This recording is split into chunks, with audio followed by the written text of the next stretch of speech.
Bueno, mis hermanos, feliz día, que Dios les bendiga, que seamos todos bendecidos en este día y contento de estar aquí una vez más para compartir pues la palabra, lo que el Señor nos ha dado. En este caso, el tema de hoy, en el contexto de esta semana de oración, de evangelismo, el tema de hoy se titula La locura de la predicación. Y comenzamos pues leyendo el versículo de Marcos capítulo 16, versículos 15 y 16, donde Jesús da la comisión a sus discípulos y les dice: id por todo el mundo, predicad el evangelio a toda criatura. El que creyere y fuere bautizado será salvo, mas el que no creyere será condenado.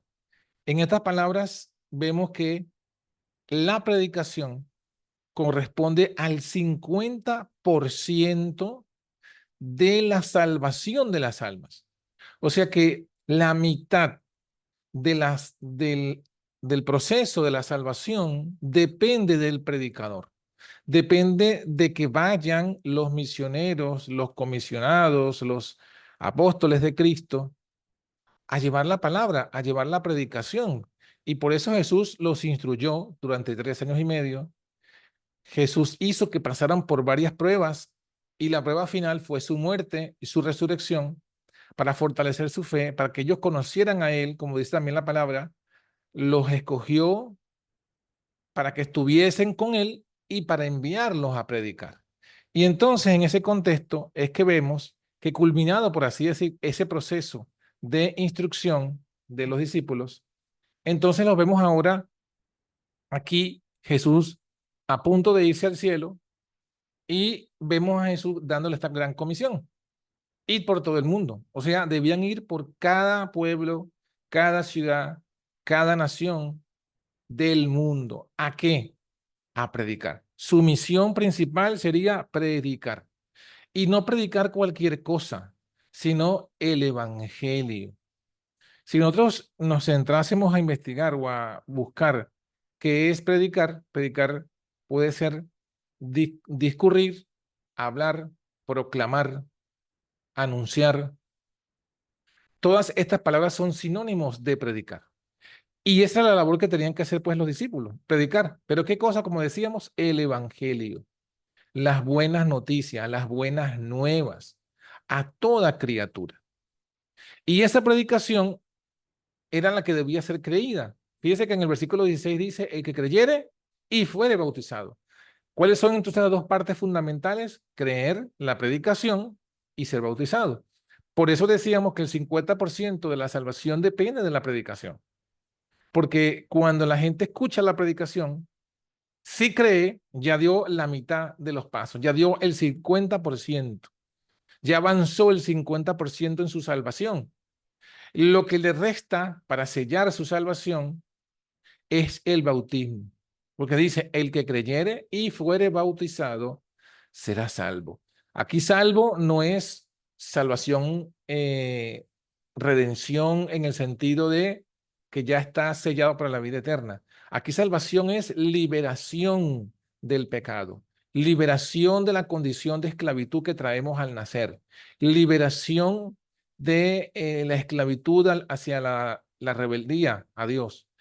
Aquí salvación se refiere a entrar bajo la gracia, a entrar bajo el poder de Cristo, a ser súbdito y candidato del reino de los cielos. Eso es ese labor pues que Jesús encomendó a todos y a cada uno de su iglesia. Ahora bien, si nosotros vamos a Romanos capítulo 10, encontramos más desmenuzado este proceso de la salvación. Dice Romanos 10, versículo 13: todo aquel que invocar el nombre del Señor será salvo. O sea, obviamente está hablando, si la conectamos con Marcos, está hablando aquel que ha creído e invoca el nombre del Señor y se bautiza, que eso fue lo que le dijeron a Pablo allí en Hechos de los Apóstoles capítulo 9.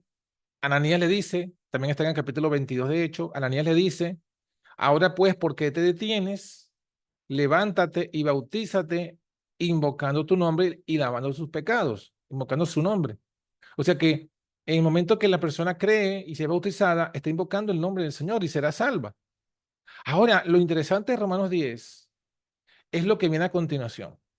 ¿Por qué? Porque en este contexto que estamos estudiando, el apóstol Pablo nos presenta cómo es toda esa gran cadena de la salvación de las almas, eslabón por eslabón. Nos dice, después que menciona que el que invocar el nombre del Señor será salvo, entonces comienza a hacer preguntas retóricas. Versículo 14 dice, ¿cómo pues invocarán a aquel en el cual no han creído? O sea que deben invocar después de haber creído. Debe estar la fe presente. Ese sería entonces el último paso, invocar con fe. Pero antes de este paso está otro paso. ¿Cómo creerán a aquel de quien no han oído? O sea, tienen que invocar con fe para ser salvo.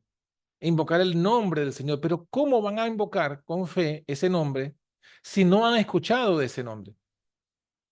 ¿Cómo pueden invocar si no han oído? ¿Cómo van a creer si no han oído? Tienen que haber oído primero. O sea que el paso previo es haber oído. Pero luego saca otro eslabón aquí en esta cadena, dice el apóstol al final del versículo 14, y cómo oirán sin haber quien les predique. Fíjense que una vez más el versículo, el pasaje, nos señala de la predicación. Nos señala del primer paso, por así decirlo, o el primer eslabón en esta cadena, o el segundo eslabón, ya vamos a ver qué es el segundo, porque se menciona que tienen que ir a predicar. Y cuando prediquen, la gente va a oír. Y la gente oye, y por la oír viene la fe, y luego que viene la fe, entonces viene la invocación del nombre con fe, y eso es lo que los hace salvos. Pero al principio de esta cadena, dice, deben haber quien les predique.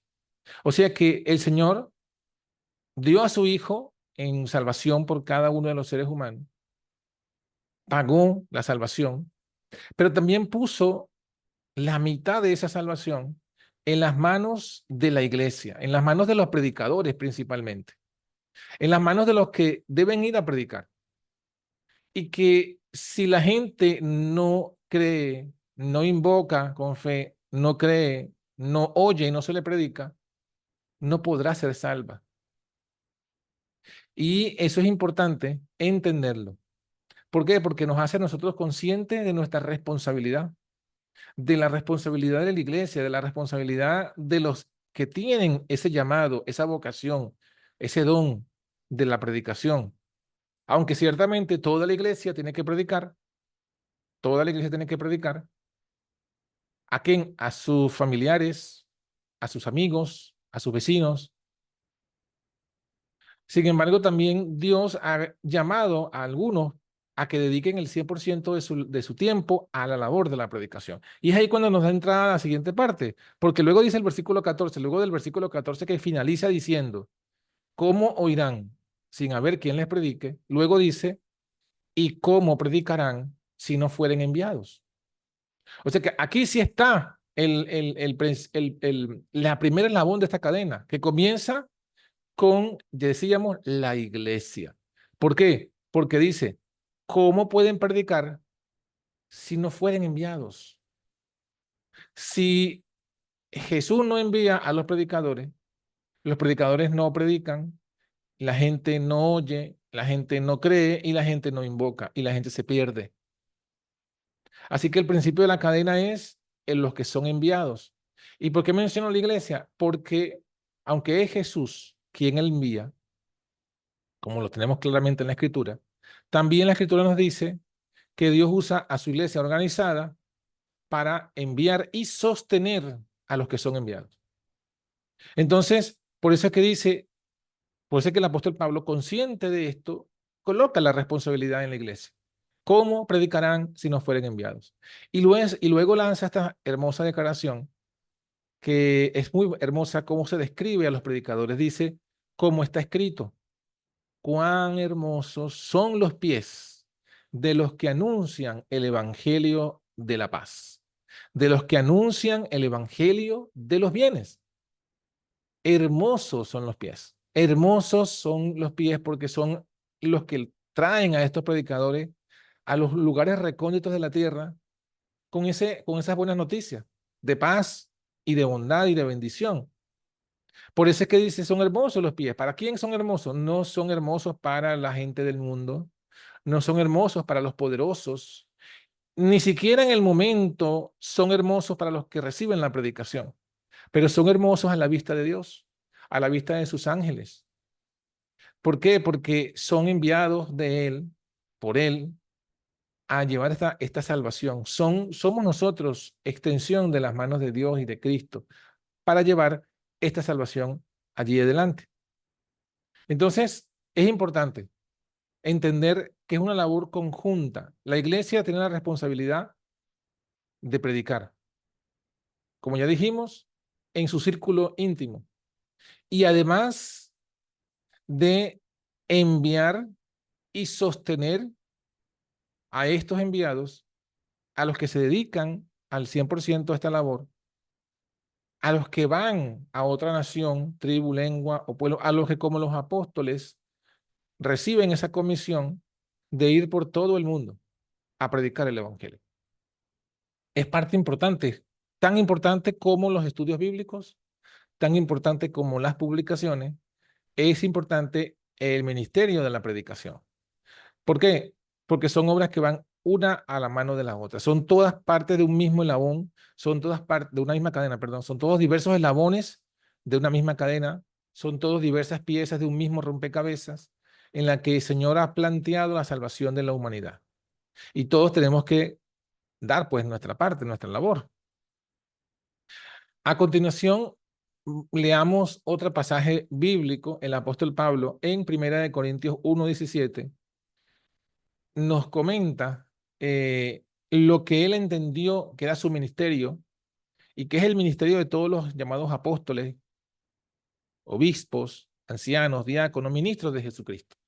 Dice allí, no me envió Cristo a bautizar. El contexto de esta declaración es que el apóstol estaba bajo escrutinio de la iglesia de Corinto, bajo desafío, por así decirlo, bajo cuestionamiento o bajo palabra de la iglesia de Corinto, en donde eran cuestionados porque el apóstol Pablo, eh, bueno, tenía pocas personas a las que había bautizado.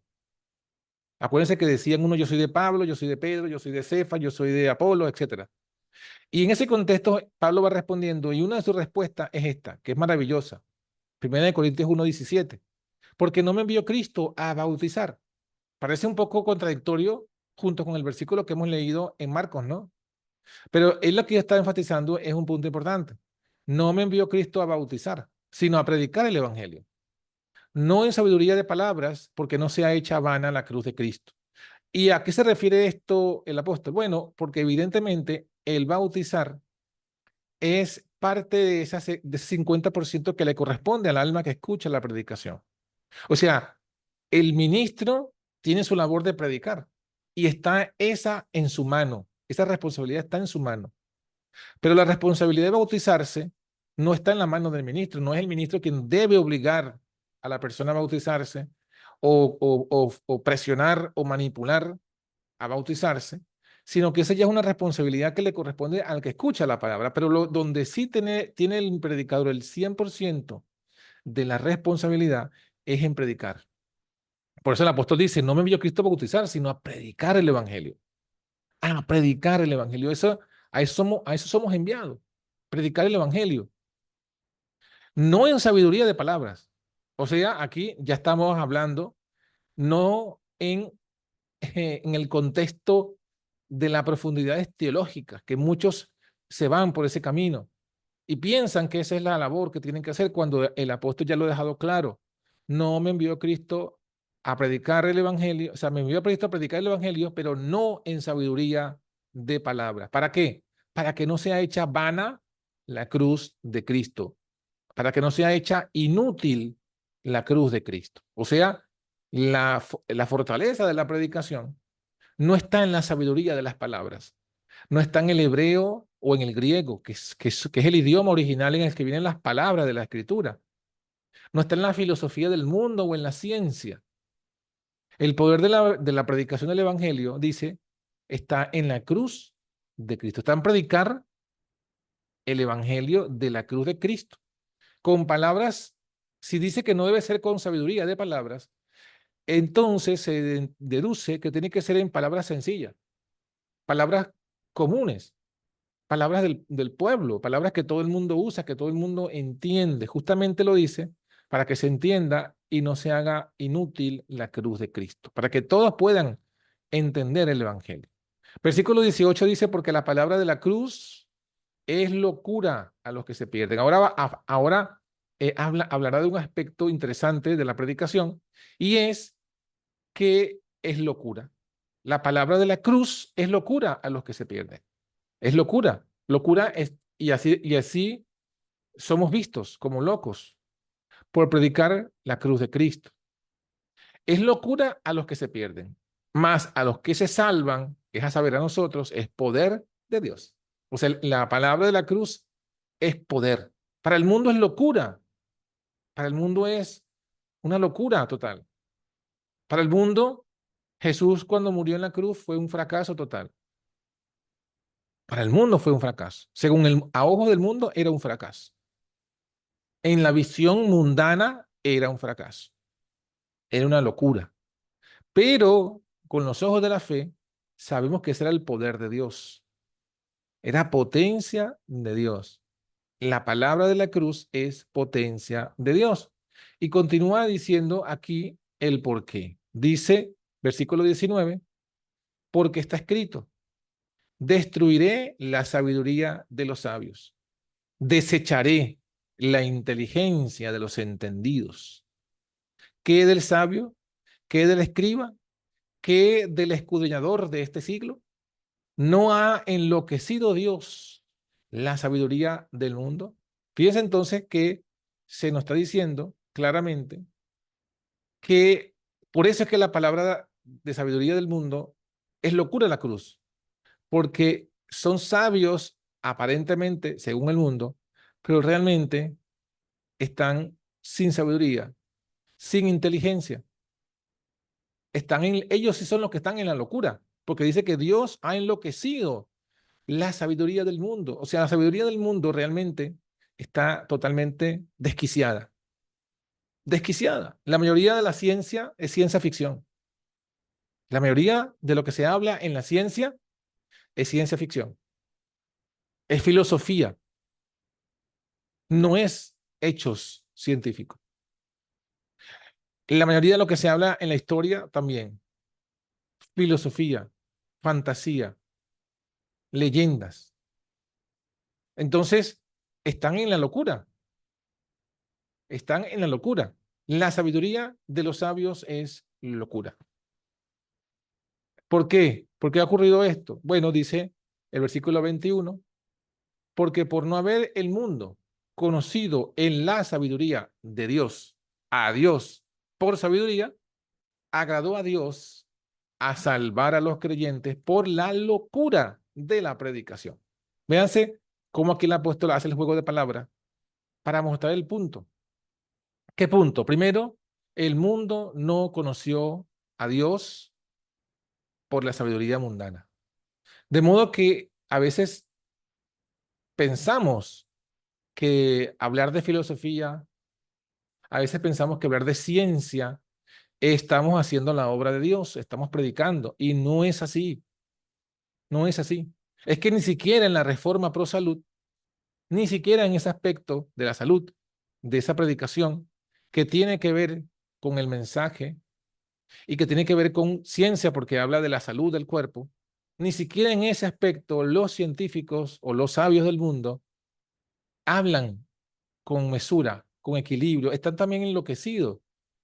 Porque si preguntamos a los científicos de la salud, van a decir que es necesario que el hombre coma carne.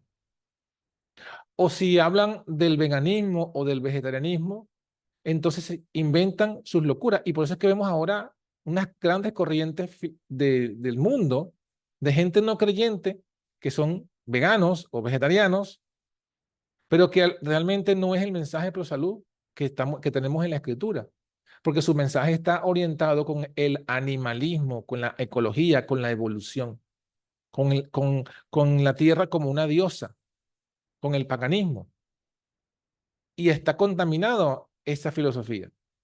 Justamente ni siquiera en ese aspecto el mundo ha llegado a la verdad por la sabiduría del mundo.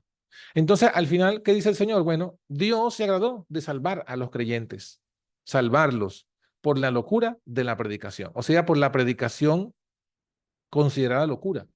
¿Y cuál es la predicación considerada locura? Predicar de la cruz. Esa es la locura de predicación que Dios se agradó a salvar a los creyentes. Entonces, eh, ¿por qué esto? ¿Cuál es la causa de esto? En los versículos siguientes vemos que hay dos aspectos en los que el mundo se ha extraviado y no llegan a la verdad de la cruz. Versículo 22 dice, los judíos piden señales y los griegos buscan sabiduría. Y aquí se presentan los dos aspectos en la cuales han tropezado los judíos y los griegos, y aquí los griegos abarcan a todos los gentiles. Los judíos piden señales. Los judíos piden una señal para creer, porque no creen a lo que Dios dice en su palabra. No creen a lo que Dios ha dicho y se predica de su palabra. No creen. Entonces, ¿qué piden? Señal. Jesús mismo vino y lo tenemos allí en la escritura. Los judíos le pedían, ¿qué señal haces tú para que te veamos y creamos? O sea, ellos creían era en los milagros, en las señales, pero no creían en la predicación, no creían en la palabra. Los griegos no buscaban señales, no buscaban milagros, pero buscaban sabiduría. Buscaban una sabiduría y una filosofía. Y porque ellos pensaban que de esa forma, por medio de esa metodología e intelectual, llegarían a la verdad de las cosas. Pero realmente no. Sin embargo, para nosotros los creyentes, ni lo uno ni lo otro, dice el versículo 23, nosotros predicamos a Cristo crucificado. A los judíos, ciertamente tropiezo. Y a los gentiles, locura. Para los judíos, entonces, la cruz era un tropiezo. Era un tropiezo. Como para todos los creyentes, todos los fariseos de hoy, para todos los que se llaman a sí mismos religiosos, pero no creen de verdad. La cruz, Cristo crucificado, es un tropiezo. Es un tropiezo porque predicar la cruz de Cristo justamente es contrario, por ejemplo, al evangelio de la prosperidad, al falso evangelio de la prosperidad. Justamente los judíos mismos, si usted lee los escritos de la Biblia, va a encontrar que los judíos decían, evidenciaban para ellos que Jesús no era el Hijo de Dios. ¿Por qué? Porque estaba sufriendo en la cruz. ¿Cómo es posible que Dios permita sufrir a su Hijo? ¿Cómo es posible que Dios permita a su Hijo que sea atrapado por los gentiles y sea menospreciado y crucificado? Si Dios es todopoderoso y Dios tiene poder y no va a permitir, y el Mesías va a reinar con gloria junto con sus ancianos. Si usted ve vez tras vez, va a encontrar ese argumento. O sea, para los judíos, el hecho de que Jesús, es más, para los mismos discípulos, no tan lejos, no vayamos tan lejos, a los mismos discípulos de Jesús, la cruz al principio les fue un tropiezo. ¿Por qué? Porque dice que todos huyeron. Cuando Jesús fue atrapado, todos huyeron. No querían, ni esperaban, ni deseaban, ni comprendían cómo era posible que el Hijo de Dios debía ser crucificado. No lo entendían y no lo podían comprender. Todavía ellos tenían esta levadura judaica para los cuales era un tropiezo. Por eso fue un chasco para los discípulos el que su maestro muriese en la cruz. Hasta después que lo entendieron y tuvieron fe, ya dieron cuenta que realmente donde parecía un fracaso, realmente fue el triunfo, porque triunfó sobre los poderes de este siglo. Dice la Biblia que Jesús triunfó sobre los poderes de este siglo en la cruz. O Hebreos que dice que Jesús destruyó por la muerte al que tenía el imperio de la muerte, es a saber, al diablo.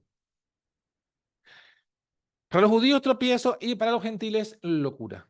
Locura porque para los gentiles, para los griegos y todavía para los griegos modernos, La salvación del mundo está en la educación.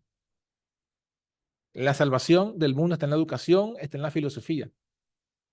Así piensan, y por eso es que los que quieren salvar al mundo a nivel político se enfatizan en las escuelas, en la educación, porque piensan que la educación salva al mundo, o sea, la sabiduría. Y no es así, no es así. No es así porque tan sencillo como que la gente es esclava de muchos vicios y pecados, aún conociendo, sabiendo, conociendo, aún siendo educados en eso. Por colocar un ejemplo muy sencillo. Recuerdo yo la primera vez en mi colegio, en el liceo allá en Venezuela, cuando en una clase, ahora mismo no recuerdo qué clase era, se nos empezó a hablar de los peligros del cigarrillo, con aquellas láminas y fotografías del el pulmón, la diferencia entre un pulmón sano y un pulmón de un fumador y todas estas cosas. Hoy día inclusive esa campaña ya está, en aquel tiempo era en las escuelas.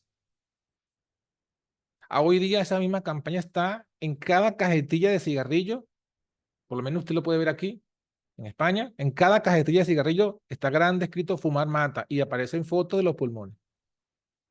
Pero eso no baja las ventas. Eso en aquel momento no impidió que muchos de mis compañeros se fuesen al cigarrillo y no impide que muchas de las personas hoy día sigan comprando cigarros, aunque saben. Es más, ¿cuántas veces habremos visto algún médico que sabe que el cigarrillo hace daño, igualmente fumando? La salvación no está en el conocimiento ni en la sabiduría. No se puede salvar ni por señales ni por sabiduría, sino en la cruz de Cristo, en Cristo crucificado. Es lo que dice el versículo 23. Nosotros predicamos a Cristo crucificado. Ahí está la salvación. Ahí está la salvación. ¿Qué dice el versículo 24? Empero a los judíos, perdón, empero a los llamados, así judíos como griegos, Cristo, poder de Dios y sabiduría de Dios. No sabiduría del mundo, pero sabiduría de Dios. No señales mundanas y egoístas solamente para satisfacer la vanagloria y la curiosidad, sino potencia de Dios para salvar. Como también lo dice el mismo Pablo en Romanos capítulo 1, versículo 16. No me avergüenzo del Evangelio, porque es poder de Dios para salvar a todo aquel que cree, al judío primeramente y también al griego. O sea, esa es la palabra de fe que predicamos y que debemos predicar. Que el Evangelio ni siquiera, como dice el mismo apóstol, no consiste en palabras de humana sabiduría, sino en poder de Dios. No consiste en comida ni bebida, sino en poder de Dios. El Evangelio es Cristo, poder de Dios y sabiduría de Dios. Y no, haríamos bien nosotros, si como los discípulos y como el apóstol Pablo, hacemos que nuestra predicación sea como dijo el apóstol Pablo. Me propuse no saber nada más, sino a Cristo y a Cristo crucificado. O sea, él se hizo la proposición de eso justamente, si usted analiza históricamente, Pablo fue primeramente allá a Atenas y predicó en el Areópago de Atenas. Y de Atenas fue a Corinto. Y en Corinto él llegó con esta decisión. No voy a predicar nada más sino Cristo y Cristo crucificado. ¿Y por qué? Porque él acababa de tener una experiencia en Atenas. ¿Y cuál fue la experiencia? Donde él predicó en el Areópago y dice el testimonio, dice la escritura, usando sabiduría con sabiduría. Y usted lo puede leer en el discurso de Hechos capítulo 17. El apóstol Pablo hablando en discurso filosófico, tratando de llegar poco a poco a la mente de estos filósofos, y al final el resultado fue muy poco. Dice que fueron alguna mujer, el jefe del Areópago, alguna mujer, algunos hombres, y ya. O sea, Pablo se dio cuenta que no era lo que el Señor le había mandado, por eso es que él lo escribe esto a Corintios, no en palabras de humana sabiduría, sino en la predicación de la cruz de Cristo, en Cristo y Cristo crucificado. Esa es la predicación que salva a los creyentes. Y por eso es que muchas veces no, ahora hay muchas iglesias, porque digamos que ha crecido un poco la libertad religiosa, y hay muchas iglesias, hay muchos predicadores, pero poca salvación. ¿Por qué? Porque el predicador se ha alejado de esto, porque los predicadores nos hemos alejado de esto, de predicar a Cristo y Cristo crucificado, que es lo mismo que Cristo y su justicia, que es lo mismo que el mensaje de la justicia de Cristo, que es lo mismo que el mensaje de 1888. Aún la misma iglesia remanente se desvió del centro de la predicación y comenzó a predicar la ley solamente desvinculada de Cristo. Y por eso fue necesario que Dios enviara un mensaje a su pueblo por medio de los pastores Waggoner y Jones. El mensaje que justamente es lo mismo que dice Pablo, el mensaje de Cristo y su justicia, el mensaje de la fe de Jesús. El mensaje que debe ser predicado debe ser los mandamientos de Dios junto con la fe de Jesús. Bueno, quiero leerle un par de citas, bueno, 3 citas básicamente del Espíritu de Profecía que redondean un poco más esta idea acerca de la predicación. Esta que quiero leerle, compartirle, está en la Review General del 23 de julio de 1908 y dice: no pedimos que haya grandes demostraciones en nuestras reuniones llevadas a cabo en las ciudades y en nuestros congresos. O sea, grandes demostraciones podría ser algo como que exalte, ¿no?, a los sentidos. Un show, luces, música, algo pues que complazca los sentidos. No pedimos eso, dice, pero pedimos que las personas que se presenten delante de la gente para exponer la verdad sean fervorosas y que manifiesten que Dios está con ellas. O sea, lo que pedimos es que sean personas consagradas, ¿no? Personas espirituales, personas fervorosas. Y luego dice, deben buscar a Dios en forma especial para que la obra que se efectúe en las reuniones cuente con la poderosa actuación del Espíritu Santo. No debe mezclarse el mal con el bien. O sea, que está hablando primeramente de la necesidad que hay de llevar reuniones públicas, de hacer congresos. Acuérdense, si leemos la historia de nuestros pioneros, si recordamos Miller, por ejemplo, y todo lo que fueron los predicadores desde allí en adelante, habían carpas, congresos, campañas que se hacían prácticamente cada fin de semana. Cada semana habían congresos. A medida que se acercaba la fecha del 44, aumentaban las predicaciones y los congresos.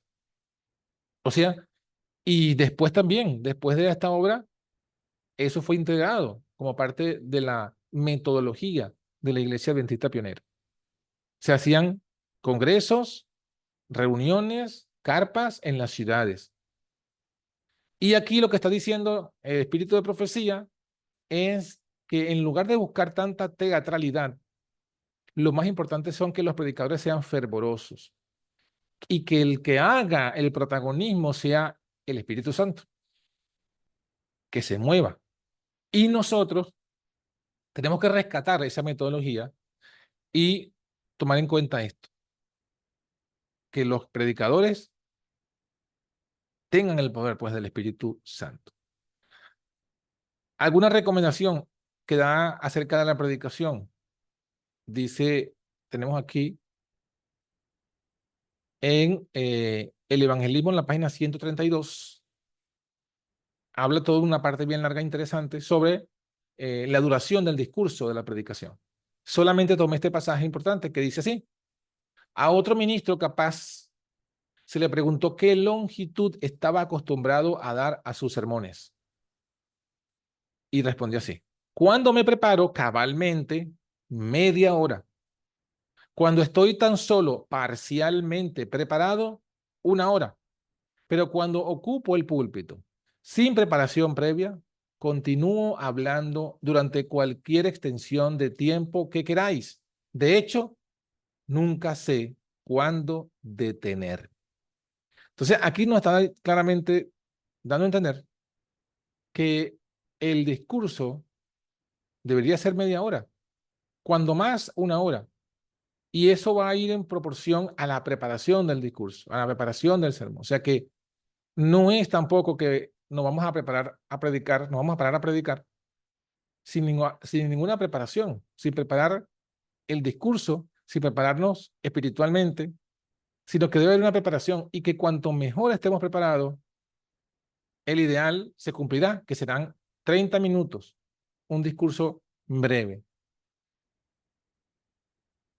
Y una cita que apunta hacia el cumplimiento final de la profecía del último mensaje de misericordia. Y describe así en Confes de los Siglos, en la página 591, cómo será la predicación durante el fuerte pregón. Dice, así también será proclamado el mensaje del tercer ángel. Cuando llegue el tiempo de hacerlo con el mayor poder, el Señor obrará por medio o por conducto de humildes instrumentos dirigiendo el espíritu de los que se consagren a su servicio.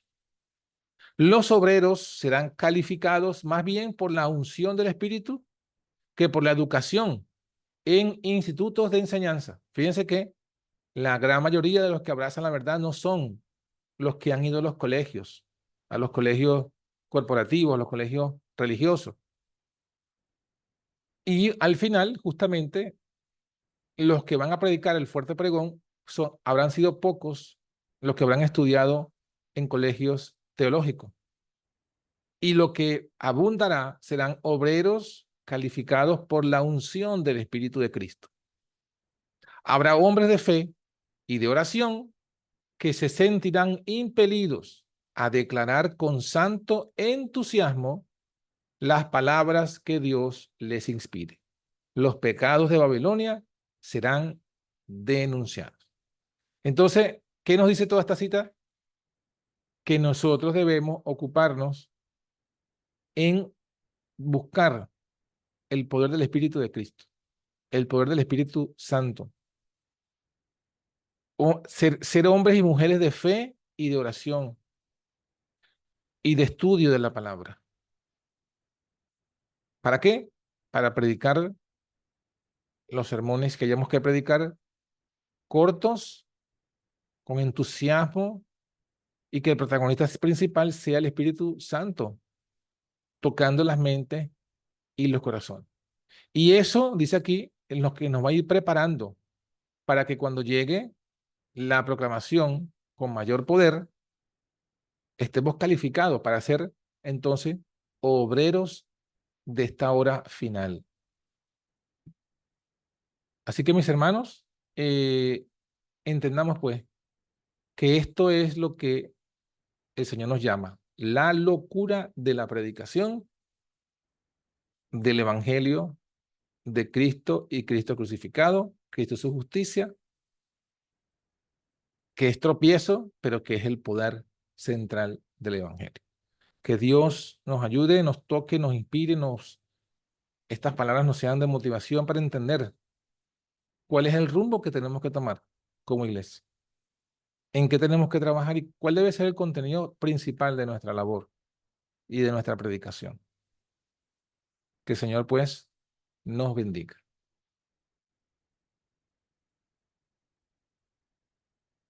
Amén.